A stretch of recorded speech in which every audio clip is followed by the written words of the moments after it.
Καλησπέρα σας. Λοιπόν, καλώς ήρθατε, καλή χρονιά κιόλας, παρά το οποίο τα καταφέρατε και ήρθατε. Εγώ θα σας παρουσιάσω το μεταπτυχιακό πρόγραμμα στην πληροφοριακά συστήματα που συνδιοργανώνει αυτή την εκδήλωση. Η παρουσίασή μου θα είναι πολύ σύντομη. Θα σας μιλήσω για το καινούργιο πρόγραμμα μεταπτυχιακών σπουδών στην πληροφοριακά συστήματα που έχουμε, την καινούργια δομή του προγράμματος, που είναι 3 εξάμηνα σύν το καλοκαίρι. Λοιπόν, έχουμε ήδη από το 1996 που λειτουργεί το μεταπτυχιακό πρόγραμμα. Στόχοι είναι η προαγωγή των γνώσεων σε θέματα συστημάτων πληροφορικής και τηλεπικοινωνιών και εφαρμογών τους σε οικονομία, διοίκηση, λογιστική, χρηματοοικονομικά, ειδικά σε θέματα κοινωνίας, οικονομίας, επιχειρήσεων. Έχουμε και μεταπτυχιακό δίπλωμα ειδίκευσης, master δηλαδή, και διδακτορικό πρόγραμμα σπουδών. Διδάσκουν 26 καθηγητές από το Πανεπιστήμιο Μακεδονίας, το Αριστοτέλειο και το Τεχνολογικό το ΤΑΗ Θεσσαλονίκης. Έχουμε ένα εργαστήριο και τώρα δημιουργείται ένα δεύτερο εργαστήριο. Και φυσικά οι φοιτητές μπορούν να χρησιμοποιήσουν όλες τις δομές του Πανεπιστημίου.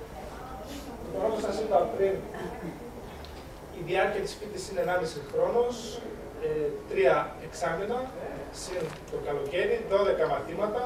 4 μαθήματα ανά εξάμηνο, υπάρχουν υποχρεωτικά και μαθήματα επιλογής.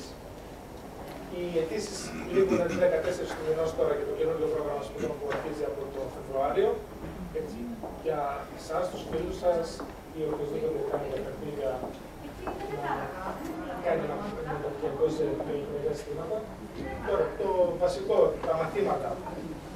Στο πρώτο εξάμηνο έχουμε μαθήματα υποχρεωτικά που είναι πληροφορικά συστήματα διοίκησης, τεχνολογίες πληροφορικής, σχεδίαση, ανάπτυξη λογισμικού, είναι ένα μάθημα επιλογής που διαλέγει κάποιος φοιτητής από αυτά τα μαθήματα επιλογής. Καθώς είναι και τα μαθήματα επιλογής. Στο δεύτερο εξάμηνο, τα πληροφορικά μαθήματα είναι ανάλυση και σχεδιασμός πληροφορικών συστημάτων, δίκτυα υπολογιστών, βάση δεδομένων και ένα μάθημα επιλογής από αυτά τα μαθήματα επιλογής. Στο τρίτο εξάμηνο, έχουμε την διπλωματική εργασία συν 4 μαθήματα επιλογής από αυτά τα μαθήματα επιλογής. Λοιπόν, τα οποία είναι κοινά, δηλαδή βλέπετε στο πρώτο και στο τρίτο εξάμηνο τα μαθήματα επιλογής είναι κοινά. Τα μαθήματα επιλογής. Διαχείριση έργων πληροφορικής. Πληροφορική τεχνολογία και στρατηγικό management. Που το κάνει και ο κ. Σουπενιώτης, ο οποίος είναι ο επόμενος επιτυχημένος. Τεχνοοικονομικά και στρατηγικές πληροφορικής και τηλεπικοινωνιών. Ηλεκτρονικό εμπόριο επιχειρήν. Συστήματα πολυμέσων. Ηλεκτρονικές διαδικτυακές χρηματοοικονομικές συναλλαγές. Δίκτυο πληροφορικής και τηλεπικοινωνιών. Ποσοτικές μέθοδοι και εξαρτησίες δεδομένων. Συστήματα στήριξης αποφάσεων και έγκαιρα συστήματα.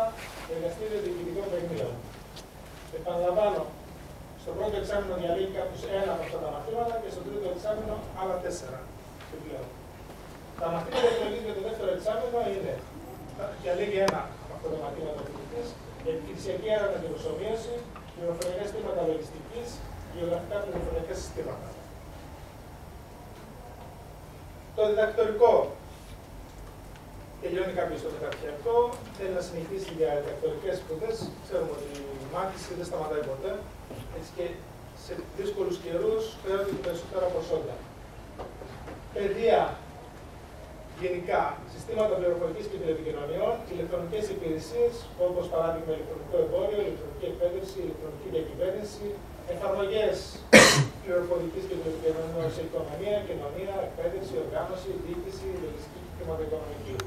Παραδείγματα τώρα θεμάτων που έχουν προκηρυχθεί, ποιότητα υπηρεσιών και εκπλήρωση συνέφου, πληροφορική τεχνολογία και παγκοσμιοποίηση, επιχειρησιακή έρευνα και προσωμείωση, τέχνη και τηλεπικοινωνίες, πληροφοριακά συστήματα για ηλεκτρονικό επιχειρήν, πληροφοριακά συστήματα δίκαιο πληροφορικής εμπορικό δίκαιο, πληροφοριακά συστήματα και στρατηγικό management, σημασιολογικός ιστός. Και πολλά ακόμα θέματα τα οποία είτε έχουν προκηρυχθεί είτε σε συνεννόηση με καθηγητές μπορεί να δημιουργηθούν. Οι αιτήσεις για το μεταπτυχιακό, το καινούργιο κύκλο και για το Master και για το διδακτορικό, όπως σας είπα πριν, είναι 14 Ιανουαρίου, δηλαδή λίγη τέλος της εβδομάδας. Και περισσότερες πληροφορίες βρίσκονται στο δικτυακό τόπο του προγράμματος mis.gov.gr. Στο Facebook έχουμε σελίδα, έχουμε blog, στο Twitter επίσης όποιος θέλει μπορεί να ενημερώνεται. Γενικά και προφανώς μπορείτε να μας ρωτήσετε και στο τέλος της εκδήλωσης. Λοιπόν, αυτή ήταν η σύντομη παρουσίαση για το μεταπτυχιακό στα πληροφορικά σύστημα του Πανεπιστημίου Μακεδονίας. Οπότε συνήθω να σας μιλήσει ο κ. Σουμπελιώτης για περισσότερο πάνω στο θέμα της σημερινής ημερίδας. Ευχαριστώ.